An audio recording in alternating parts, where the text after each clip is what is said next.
विधानसभा में मॉनसून सत्र का पहला दिन हंगामे की भेंट चढ़ गया। सदन में नरसिंह घोटाले की गूंज सुनाई दी। सत्ता और विपक्ष के बीच तीखी बहस भी देखने को मिली। विपक्ष के नेता एप्रिन पहनकर सदन पहुंचे और चर्चा कराने की बात पर हंगामा करने लगे। रिपोर्ट देखिए। सदन में नरसिंह घोटाले की गूंज। सदन से लेकर सड़क तक हंगामा। नरसिंह घोटाले पर जमकर हुआ हंगामा। सत्ता और विपक्ष में हुई तीखी नोकझोंक। एप्रिन पहनकर पहुंचे थे कांग्रेस नेता। विधानसभा के पहले दिन सदन में दिवंगत आत्माओं का उल्लेख करते हुए उन्हें श्रद्धांजलि दी गई। हालांकि सदन की कार्यवाही शुरू होने से पहले नेता प्रतिपक्ष उमंग सिंगार अपने नेताओं के साथ नरसिंह घोटाले पर चर्चा कराने की मांग को लेकर हंगामा करने लगे। सभी नेता विधानसभा परिसर में गांधी प्रतिमा के पास बैठ गए।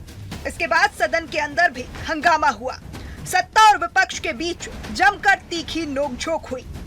एक बार तो सदन की कार्यवाही को स्थगित करना पड़ा। उमंग सिंघार ने नरसिंह घोटाले पर स्थगन की मांग की। उन्होंने कहा कि बच्चों के भविष्य का सवाल है, इस पर चर्चा होनी चाहिए। दोषी मंत्री और जिम्मेदारों पर भी कार्यवाही होनी चाहिए। उस मुद्दे को उठाने की कोशिश कर रहा है जिसका संज्ञान मध्य प्रदेश की सरकार ने बहुत पहले ले लिया था। हाई कोर्ट ने भी उसका संज्ञान लिया है। केंद्रीय एजेंसी सीबीआई उसकी जांच कर रही है और जांच रिपोर्ट के आधार पर जो भी रिकमेंडेशन आएगी उसके आधार पर आगे की कार्रवाई हो रही है। राजनीति के कारण कांग्रेस के लोग इस विषय को आधारहीन बहुत सी जानकारियाँ उनको है भी नहीं। जब चर्चा होगी तो बातें सामने आ जाएंगी। इस पर संसदीय कार्य मंत्री कैलाश विजयवर्गीय ने कहा कि जो मामला न्यायालय में चल रहा है उसकी सदन में चर्चा की जरूरत नहीं होती है। सदन के अलावा सड़क पर भी इस मुद्दे पर कांग्रेस ने हंगामा किया। कांग्रेस कार्यकर्ताओं ने मंत्री विश्वास सारंग के बंगले का घेराव करने की कोशिश की। हालांकि रास्ते में पुलिस ने बैरिकेड्स लगाकर उन्हें रोक लिया। उन पर वाटर कैनन का इस्तेमाल किया गया। कार्यकर्ता और पुलिस प्रशासन के बीच झूमाझटकी भी हुई। विधानसभा अध्यक्ष से चर्चा का समय तय करने पर नेता प्रतिपक्ष ने उनका धन्यवाद ज्ञापित किया और उन्होंने मांग की कि 14 दिन की बैठक पूरी चले। हम चाहते हैं कि बीच का रास्ता निकालकर चर्चा कराई जाए। कोर्ट में जो मामला है उस पर हम चर्चा नहीं करना चाहते हैं। नर्सिंग काउंसिल की पॉलिसी बनाने वाले अधिकारियों पर एक्शन हो। इस पूरे घोटाले को लेकर कांग्रेस पर्दाफाश करेगी। देखिए, प्रदेश का एक बड़ा मामला जो नर्सिंग कॉलेज घोटाले का स्कूल का है, हम चाहते थे कि पूरे इस पे चर्चा हो और निश्चित तौर से सरकार कहीं आए बाए इस मुद्दे को रोकना चाहती थी, चर्चा नहीं कर। लेकिन जिस प्रकार से विपक्ष की बात को भारतीय जनता पार्टी की सरकार ने एक जवाबदारी के साथ ला, उन्होंने कहा है कि हम जो भी बात पे चर्चा कराना चाहते हैं, तो ये मैं अध्यक्ष जी का स्वागत करता हूं कि हम कभी सदन को ख़त्म करना नहीं चाहते। हम सदन पूरा चलाना चाहते, पूरे 14 बैठकें हो पूरी, ये हम चाहते हैं। लेकिन हमेशा आरोप लगते हैं विपक्ष के हंगामे के, तो हम बीच का रास्ता चाहते हैं कि चाहे आप किसी भी नियम में कराएं, लेकिन महत्वपूर्ण है कि महत्वपूर्ण विषयों की चर्चा सदन में होना चाहिए, फ्लोर पे होना चाहिए। सदन में हंगामे के बीच मुख्यमंत्री डॉक्टर मोहन यादव ने विपक्ष को जवाब दिया। उन्होंने कहा कि हमारी सरकार डरने वाली नहीं है। कोई उत्तेजना से बात करेगा, यह सुनने की आदत हमारी भी नहीं है। सरकार सभी विषयों पर चर्चा के लिए तैयार है, लेकिन सदन की कुछ परंपराएं हैं। स्थगन के बजाय आगे ध्यान आकर्षण लाए। सरकार चर्चा के लिए तैयार है। मुख्यमंत्री के तीखे तेवर के बीच विधानसभा अध्यक्ष ने इस पर प्रश्नकाल के बाद चर्चा की बात कही। हालांकि ये एक मामला नहीं है, कई दूसरे मामले भी हैं जिन पर विपक्ष फिर सदन में हंगामा कर सकता है। मनोज राठौर, BSTV, भोपाल। प्रधानमंत्री नरेंद्र मोदी की मन की बात कार्यक्रम को लेकर अब सियासत की बात होने लगी है। छत्तीसगढ़ में सत्ता और विपक्ष के बीच बार पलटवार का दौर शुरू हो चुका है। दरअसल लोकसभा चुनाव में पहली बार पीएम मोदी ने मन की बात कार्यक्रम को संबोधित किया। वहीं प्रदेश के मुखिया सीएम विष्णुदेव साय ने भी प्रधानमंत्री नरेंद्र मोदी की मन की बात कार्यक्रम को सुना। मन की बात में प्रधानमंत्री नरेंद्र मोदी ने देश भर के लोगों को एक मां के नाम पेड़ लगाने का आह्वान किया, तो दूसरी तरफ कांग्रेस मन की बात को लेकर अब फायदा खोज रही है। बार प्रधानमंत्री बनने के बाद पीएम मोदी ने पहली बार मन की बात की। वहीं छत्तीसगढ़ में मन की बात के कार्यक्रम को लेकर कांग्रेस ने मोदी सरकार पर निशाना साधा। प्रधानमंत्री की मन की बात को लेकर पीसीसी चीफ दीपक बैज ने कहा कि प्रधानमंत्री 10 साल से मन की बात कर रहे हैं, उससे क्या फायदा हुआ? मन की बात को पूरे मंत्रिमंडल को भी सुनना चाहिए। प्रधानमंत्री जी 10 साल से मन की बात कर रहे हैं, उसका क्या फायदा होगा? पहला चीज। दूसरा चीज, अब सीएम ही क्यों, पूरी मंत्रिमंडल को जाना चाहिए। उधर पीसीसी चीफ दीपक बैज के बयान पर भाजपा नेता केदार गुप्ता ने पलटवार किया। उन्होंने कहा कि शायद कांग्रेसियों को पता नहीं कि मन की बात भारतीय जनता पार्टी का हर एक कार्यकर्ता सुनता है, मंत्री सुनते हैं, विधायक सुनते हैं, यहाँ तक कि बूथ अध्यक्ष से लगाकर सभी कार्यकर्ता मन की बात सुनते हैं। उन्होंने कहा कि आज कल्पना नहीं कर सकते कि भारत की संस्कृति परंपरा के साथ दुनिया की 5वीं सबसे बड़ी अर्थव्यवस्था बनने जा रही है। चौथा, सैन्य शक्ति बन चुका है। यही मन की बात की ताकत है। शायद कांग्रेसियों को पता नहीं है, मन की बात भारतीय जनता पार्टी के कार्यकर्ता बूथ लेवल तक सुनते हैं। सीएम और मंत्रिमंडल तो बड़ी बात हो गई, हमारे प्रदेश अध्यक्ष से लेके बूथ का अध्यक्ष तक सारे मन की बात सुनते हैं। और इससे लाभ क्या हुआ? संस्कृति परंपरा से लेके तकनीकी शिक्षा तक नीचे गली मोहल्लों तक पहुंच गई है बैद जी, और जिसकी आप कल्पना नहीं कर सकते थे। आज भारत संस्कृति परंपरा के साथ 5वीं अर्थव्यवस्था बन चुका है और 4थी सैन्य शक्ति बन चुका है। ये है मन की बात की ताकत। कुल मिलाकर लोकसभा चुनाव के बाद मन की बात पर सूबे की सियासत गर्मा गई है। अब मन की बात के फायदे और नाफा नुकसान पर चर्चा हो रही है। छत्तीसगढ़ के सियासी गलियारों में खूब इस पर सियासत भी हो रही है।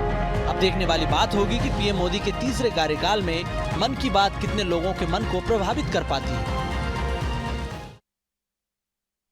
छत्तीसगढ़ में मंत्रिमंडल के विस्तार को लेकर अटकलें तो हर दिन तेज हो जाती हैं। अभी भी प्रदेश को अपने मंत्रियों का इंतजार करना पड़ रहा है। दिल्ली से लौटने के बाद सीएम विष्णुदेव साय ने सही समय के इंतजार करने की बात कही। इधर प्रदेश की सियासत में मंत्रिमंडल को लेकर सियासी बयानबाजी का दौर शुरू हो गया। रिपोर्ट देखिए। आप लोगों में ज्यादा होती है, वो तो समय पर होगा ही। छत्तीसगढ़ में मंत्रिमंडल विस्तार पर सियासत इर्द गिर्द घूम रही है। पिछले हफ्ते भर में लगातार हर दिन सीएम साय ने दिल्ली दौरे के साथ ही मंत्री पद को लेकर नामों की चर्चा तेज हो जाती है। शुक्रवार को एक बार फिर सीएम दिल्ली के लिए रवाना हुए। रात में संगठन की बैठक में हिस्सा लिया और वापस रायपुर आ गए। रायपुर पहुंचते ही मुख्यमंत्री ने कहा कि मंत्रिमंडल का विस्तार सही समय में हो जाएगा।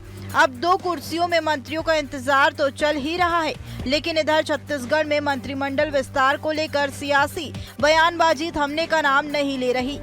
पूर्व मंत्री शिव डहरिया ने मंत्रिमंडल को लेकर कहा कि भारतीय जनता पार्टी में कुछ भी ठीक नहीं चल रहा। बीजेपी में गुटबाजी बहुत हावी है, किसे मंत्री बनाना है यह तय नहीं कर पा रहे।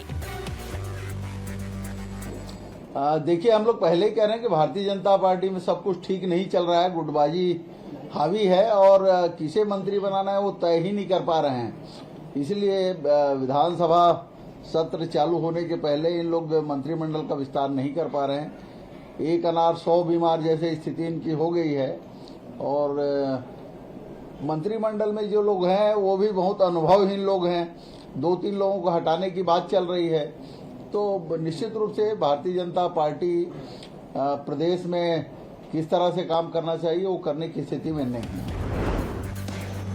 इधर बीजेपी मंत्रिमंडल विस्तार को लेकर चिल मोड में दिखाई दे रही है। सीएम विष्णुदेव साय जहां एक तरफ कह रहे हैं कि सही समय पर मंत्रिमंडल का विस्तार हो जाएगा, तो वहीं शिव डहरिया पर डिप्टी सीएम अरुण साव ही बरस पड़े। साव ने कहा कि शिव डहरिया के अपने घर में जो जतुम पैजार चल रहा है वे उसको देखे, दूसरे घर में ना झाके। बीजेपी में सब कुछ ठीक है। अपने घर में जो जूतम पैजार चल रहा है शिव कुमार डहरिया जी उसकी चिंता करें, दूसरे के घर में झांकने का काम ना करें।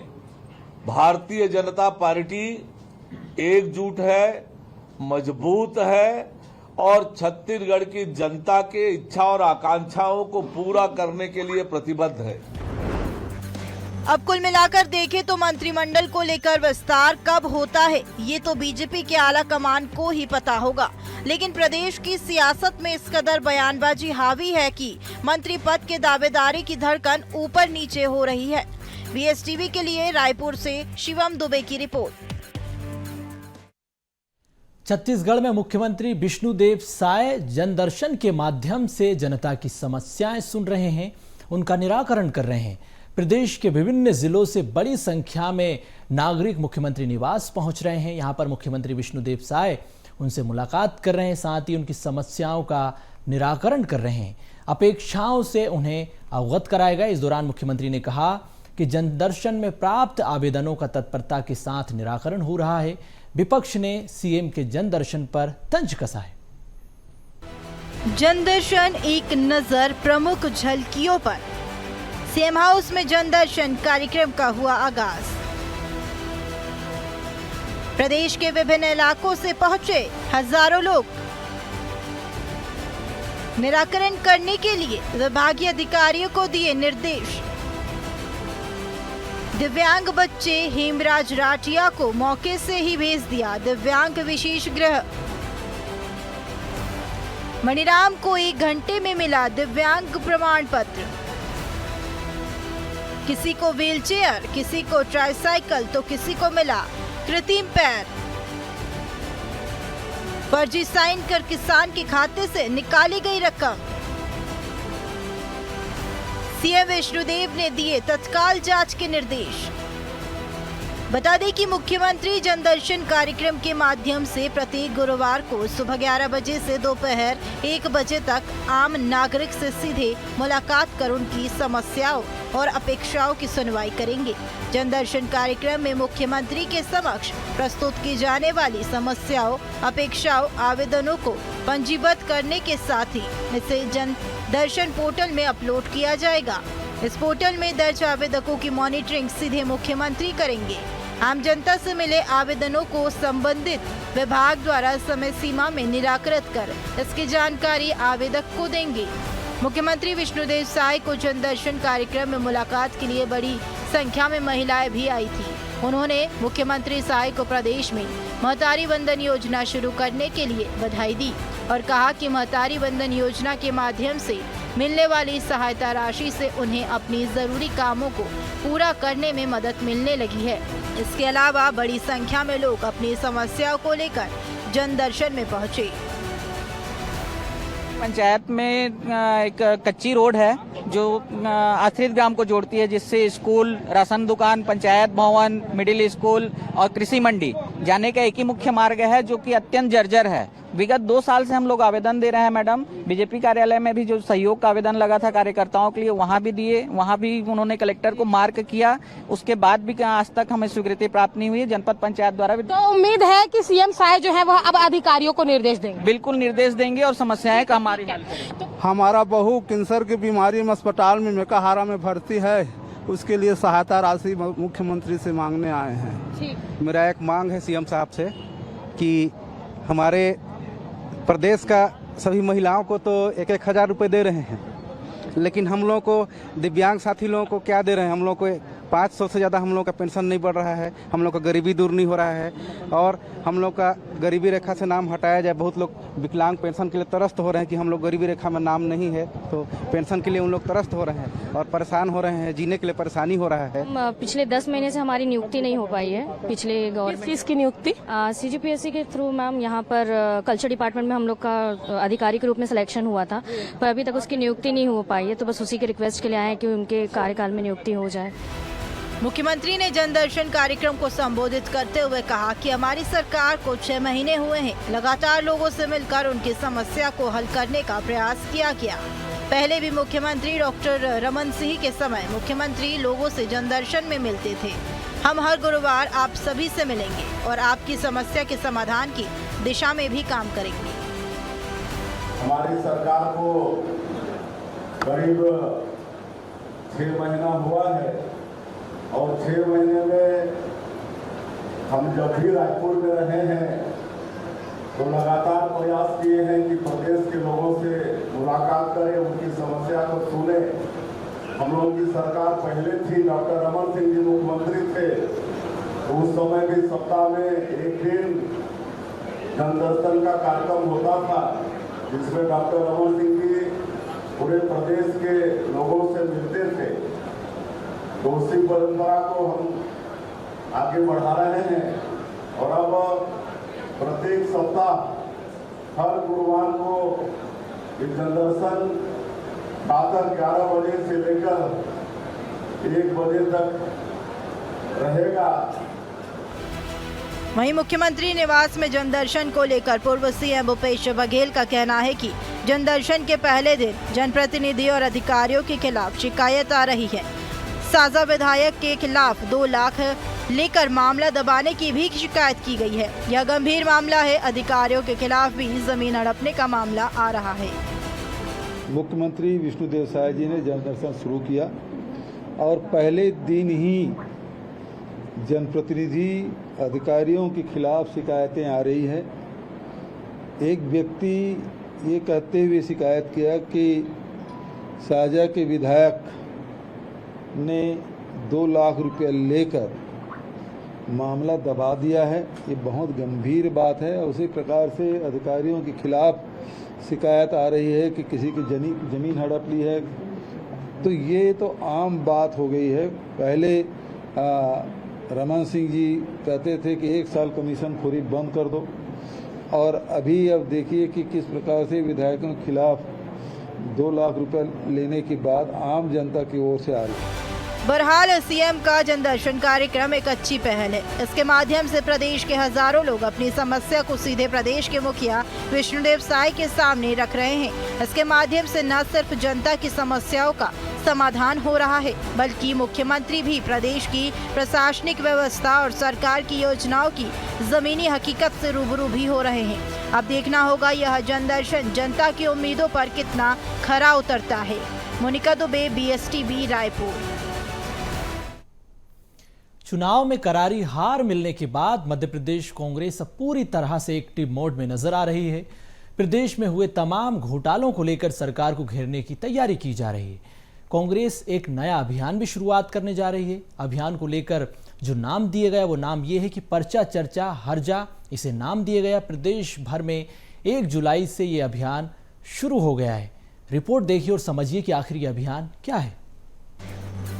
मध्य प्रदेश में पेपर लीक का मामला तूल पकड़ता जा रहा है। हालांकि पेपर लीक मामले के तार मध्य प्रदेश से जोड़े जा रहे हैं, जबकि पूरे देश में पेपर लीक के मामले को लेकर सियासत तेज हो गई। वहीं नीट, नेट, UGC, PG इन सभी एग्जाम्स के पेपर लीक होने के बाद जहां एक तरफ MP की राजनीति में सियासी उबाल आ गया, तो वहीं कांग्रेस इस मुद्दे को जनता की जहन में पक्की छाप डालने की तैयारी कर रही है। 1 जुलाई से कांग्रेस प्रदेश में पर्चा चर्चा हर जा अभियान का आगाज करने जा रही है। अभियान के लिए कांग्रेस के विचार विभाग ने खाका भी तैयार कर लिया। कांग्रेस का कहना है कि परीक्षाओं के भ्रष्टाचार पर पर्चा प्रकाशित कर पहले पर्चे बांटे जाएंगे।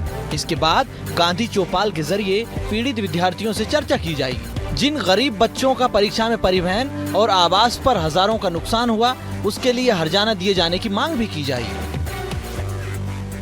मध्य प्रदेश से व्यापम का जो एक तरह से जिंद जब से निकला है, मैं समझता हूं देश में रुकने का नाम नहीं ले रहा है और इसको संरक्षण दाता भारतीय जनता पार्टी है। वो प्रदीप जोशी जो व्यापम के सरगना कहेंगे, उसके अध्यक्ष थे, वहाँ घोटाला किया। मध्य प्रदेश PSC में रहे, वहाँ घोटाला हुआ, वहाँ पर पेपर लीक हुए। छत्तीसगढ़ पहुँचे तो वहाँ भी उन्होंने वही किया। और मैं समझता हूँ आज NTA हो या नीट की परीक्षाएँ हो, सभी संदेह के दायरे में तो है ही हैं। यहाँ तक मैं समझता हूँ कि आपने DGP को हटा दिया वो अलग बात है, लेकिन आप प्रदीप जोशी पर कब कार्रवाई करेंगे? मुझे तो नहीं लगता कि प्रदीप जोशी चूँकि इनकी पृष्ठभूमि देखें तो ये अखिल भारतीय विद्यार्थी परिषद से आए हैं, ये RSS संघ से आए हैं। इनको लगातार नियुक्तियाँ दी जाती हैं और इनके अनुवांशिक संगठनों के लोगों को फ़ायदा पहुँचाने के लिए काम करते हैं। इसकी पोल खोलने के लिए कांग्रेस ने बीड़ा उठाया है और कांग्रेस, युवक कांग्रेस पूरे देश में मैं समझता हूँ बिगुल फूंकने का काम करेगी, युवाओं को जगाएगी और युवाओं को साथ होकर के युवाओं को न्याय दिलाने के लिए माननीय राहुल गांधी के नेतृत्व में, चाहे सड़क पर हो चाहे सदन में हो, हम इन्हें न्याय दिलाने के लिए इनके साथ खड़े हैं। मध्य प्रदेश के मुख्यमंत्री डॉक्टर मोहन यादव भी हर मामले को लेकर एक्शन में दिखाई दे रहे हैं, जिसके चलते अधिकारियों को निर्देश दिए गए कि किसी भी प्रकार की शिकायत मिलने पर तुरंत कार्रवाई की जाए।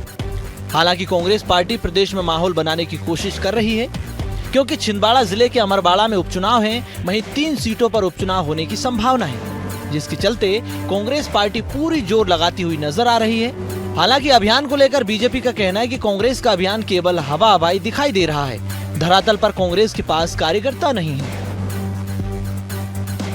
कांग्रेस पार्टी का संगठन जमीनी स्तर पर पूरी तरह समाप्त हो गया है।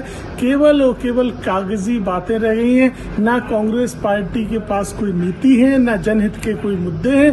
केवल और केवल नकारा विपक्ष की भूमिका निभा रही है। जो भी अभियानों की बात कर रही है, ये केवल हवा हवाई और मीडिया की सुर्खियों में रहने वाले कागजी कार्यक्रम है। जमीन पे कहीं कोई कार्यक्रम नहीं चलने वाला। प्रदेश की जनता जानती है कि मध्य प्रदेश में डॉक्टर मोहन यादव जी की सरकार और केंद्र में मोदी जी की सरकार, दोनों डबल इंजन की सरकारें प्रदेश की खुशहाली के लिए और जीरो टॉलरेंस की नीति पर चलते हुए काम कर रही हैं। पर्चा चर्चा हर्जा कांग्रेस के अभियान से कांग्रेस पार्टी को कितनी सफलता मिलती है, ये तो वक्त बताएगा। मगर एक बात तो साफ है कि मध्य प्रदेश में घोटाले को लेकर सियासत तेज हो गई है। कांग्रेस सरकार को घेरने की पूरी तैयारी कर रही है। अब देखना होगा कि कांग्रेस अपने मुद्दे को भुनाने में कितना सफल हो पाती है। भोपाल से कैमरा पर्सन शैलेंद्र रावत के साथ विवेक राणा की रिपोर्ट। 1 जुलाई यानी कि आज से देश में 3 नए आपराधिक कानून लागू हो गए हैं। ये नए कानून भारतीय न्याय संहिता, भारतीय नागरिक सुरक्षा संहिता और भारतीय साक्ष्य अधिनियम हैं, जिन्होंने भारतीय दंड संहिता 1860, दंड प्रक्रिया संहिता 1973 और भारतीय साक्ष्य अधिनियम 1872 की जगह ली है।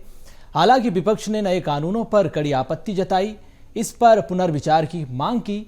आइए देखते हैं ये रिपोर्ट। दरअसल नए आपराधिक कानूनों का उद्देश्य अपराधों की जांच और सजा को और अधिक प्रभावी बनाना है, जिससे देश में कानून व्यवस्था को बेहतर बनाया जा सके। इसमें महिलाओं, बच्चों और जानवरों से जुड़ी हिंसा के लिए कठोर नियम बनाए गए हैं। इसके अलावा कई बदलाव भी किए गए हैं, जैसे कि अब आप घर बैठे EFIR दर्ज करा सकते हैं।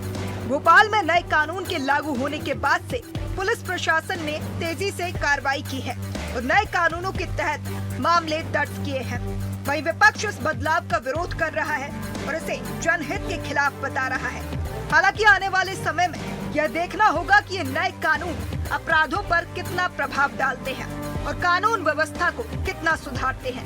मुख्यमंत्री डॉक्टर मोहन यादव का कहना है कि प्रधानमंत्री नरेंद्र मोदी को बधाई। नए कानूनों के बदलाव को लेकर मुख्यमंत्री ने बधाई दी है।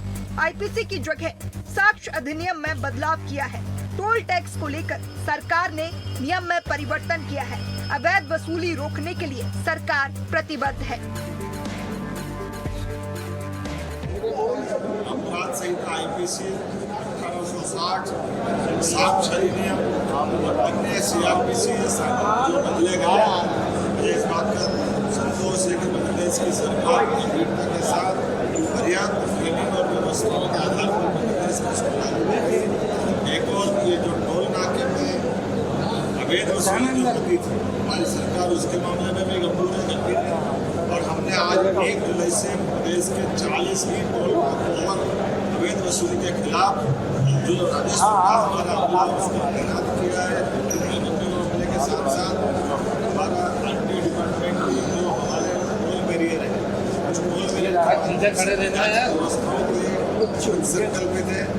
सरकार ऐसे सभी संवेदनशील मामलों में लगातार कार्रवाई करती रहेगी। मेरी अपनी ओर से खासकर प्रदेश की जनता को यह आश्वासन है कि सरकार कानून के हिसाब से चलेगी, व्यवस्थाओं का पालन करेगी और भारत सरकार के साथ मिलकर लगातार जनहितैषी योजनाओं को लागू करने में एक क्षण की देर नहीं करेगी। वहीं दूसरी ओर विपक्ष भारतीय न्याय संहिता का विरोध कर रहा है। आज से देश में 3 नए कानून लागू हो रहे हैं, लेकिन इसके लागू होने के साथ ही इन पर सियासत भी शुरू हो गई है। राज्यसभा सांसद और वरिष्ठ अधिवक्ता विवेक कृष्ण तनखा ने नए कानून को लागू करने की प्रक्रिया को चुनौती देने की बात कही है। उनका कहना है कि देश में बने 3 नए कानूनों पर सदन में सार्थक बहस नहीं हुई है।